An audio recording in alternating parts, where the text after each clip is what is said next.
makerspace creation.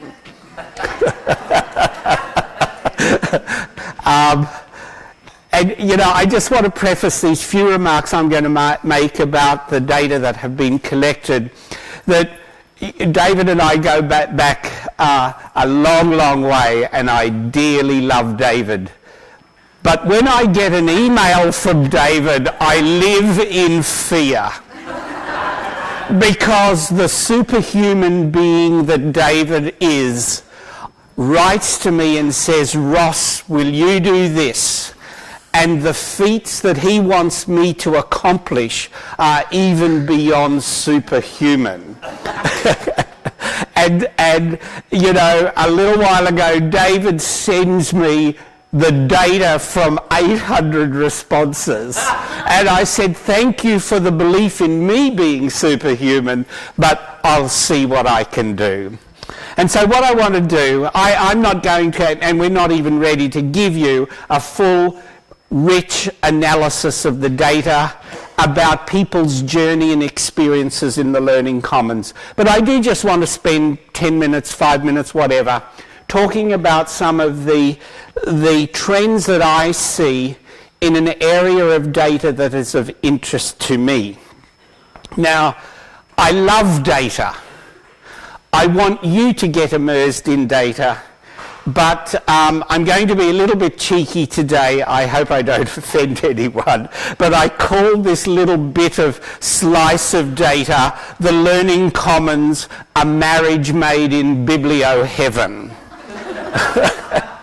And so you can see the conceptualizations. This is just to get you thinking about some of the ideas.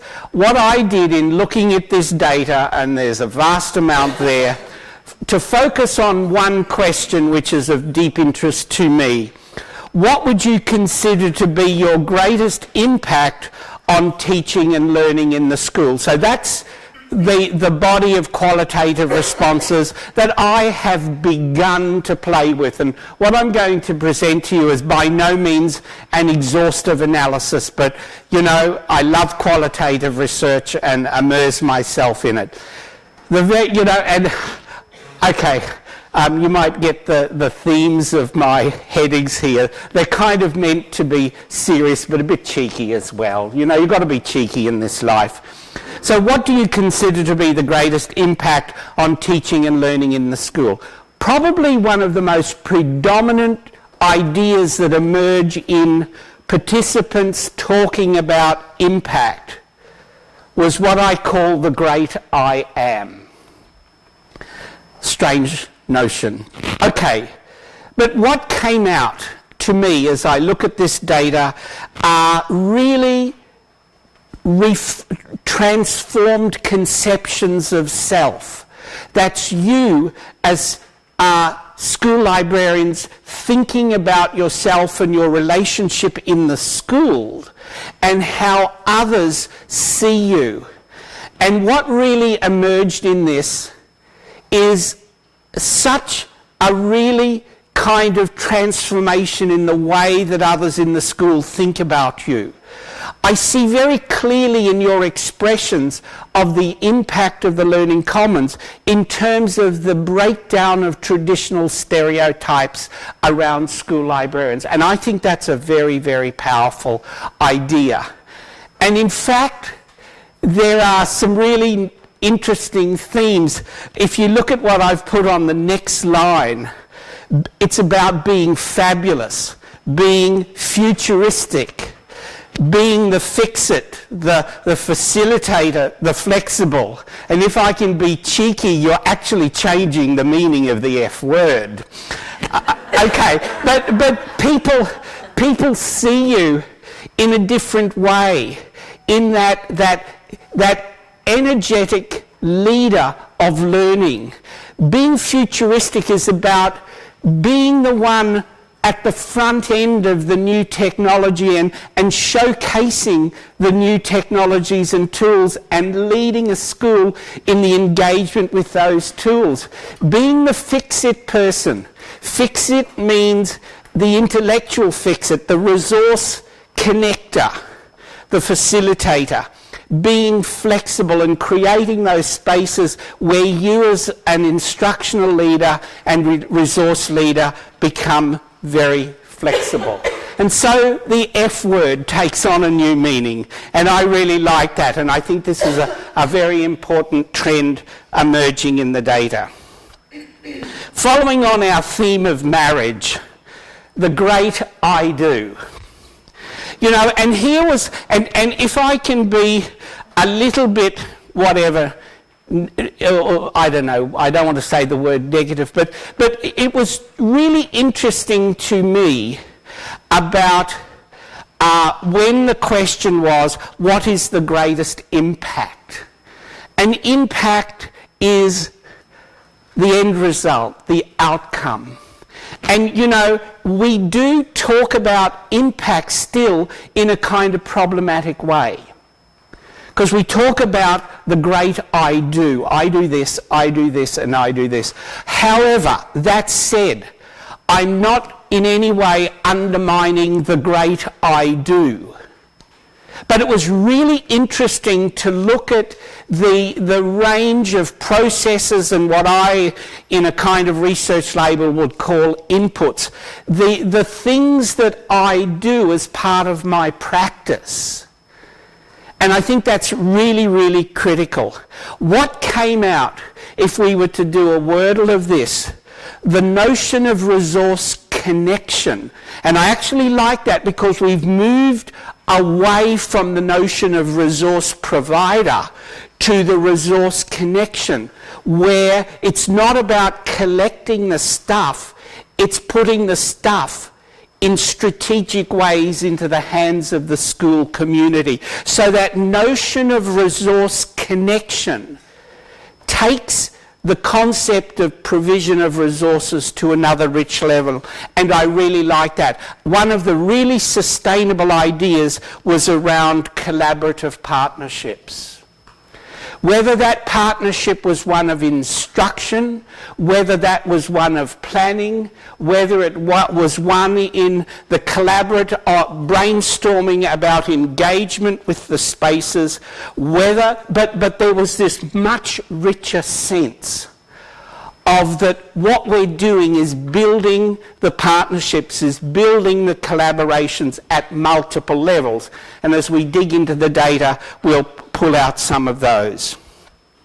Of course, critical in terms of the great I do was being a leader in the integration of new technologies.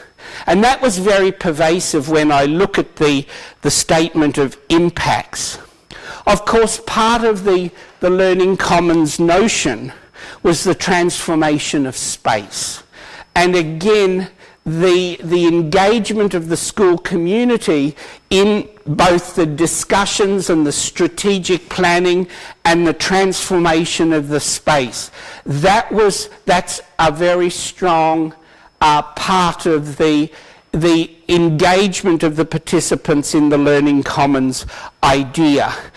And also very critically, very importantly, was the integration of information and digital literacies. All right, probably one of the most predominant impacts, as stated, was simply information literacy. And the way and the multiple conceptions of information literacy. And what came out of that was a valuing of the minds-on. That in order to engage our kids in these intellectual spaces, we do have to provide the intellectual and the technical and the critical thinking scaffolds to build knowledge, to be creative, to be innovative. So the great I do, in fact, in many respects, reflects a really interesting transformation. Now, one other point, and I'm just going to touch on this very briefly because it was there. I call it the moan and the groan. You know, there was still in some the sense of playing the victim. And while it wasn't a huge thing, it's still there. You know, and I just kind of wonder, as a researcher, I get this all of the time. You know, somebody uses a survey instrument as some kind of cathartic approach, you know, and I just wonder whether survey participation for some is a branch of catharsis psychology. You know, I get over my negative emotions and I spill it all out there. You know, we've got to get over this, folks. Just get over it, get on with it, or get out of it. You know, but I just think that it's still a pervasive bit of all of there. But what I want to do is, and this is actually my last slide, David, I do think that in the data, looking at the impact on teaching and learning, what I call the birth of progress. You know, I've had a marriage and birth sort of labelling here, just me being strangely creative, I don't know. Okay, but what we're beginning to see in this data, and this is actually what I love, because it talks about impacts, alrighty? And what I begin to see in this data is the transformation of school practices and cultures. The gradual shifting of school practices that are classroom isolated, that are very resource control centric. I see the shifting practices, and a number of participants talked about the notion of holistic. This is contributing to a framework of holistic learning in the schools. So this transformation of often deep-seated, long-standing and often very traditional school practices and cultures seems to be winding its way down through the pervasive influence of the learning commons. What we see, and one of the areas where this came out in the data as I see it, was not just in the richer building of collaborations. You know, historically, I think this notion of collaboration has been a big guilt trip because, you know, people say, it's too difficult to do. You know, but what was really lovely here is that there was such a rich collection of ideas or statements about learning becoming much more collaborative in the schools. There was the transformation from a transmission-based focus of learning, very classroom-centric, to the notion of collaborative inquiry. And I just think well done, because that was such a lovely theme coming out in these findings. There was quite a bit of discussion around the development of rethinking collection development processes. And this morning I talked about, you know, moving away and rethinking the whole collection development to connection development, and that certainly came through in this data. And finally, the development of trusting relationships. I was so delighted to see so many references to trust. And that's really important for transforming and shifting cultures in the school. The transfer of ownership, the collective, the collaborative ownership. And following my marriage theme, the divorce. and I'm just giving a gentle suggestion to us, to you, and this is my role as a researcher. You know, what I do is not a measure of impact from a maker perspective. And what was really interesting, and I see this this, okay, I'm just so caught up in the evidence-based practice agenda. But again, we've got to really begin to wrestle with what are inputs and processes as opposed to outputs, outcomes and impacts. And we really have to get our heads around that as our learning commons move on. There was not much. And this is not a criticism, it's a challenge, that what are the maker impacts?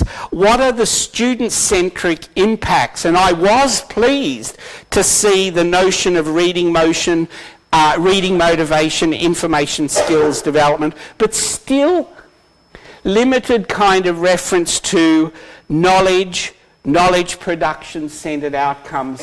And, you've heard David talk about moving from information consumption to knowledge production. And I put that there as a really positive challenge to you to really think about what are the knowledge, broadly defined outcomes and impacts of what we do. What are the learner-centric impacts? So that's my take on the data at this point, David.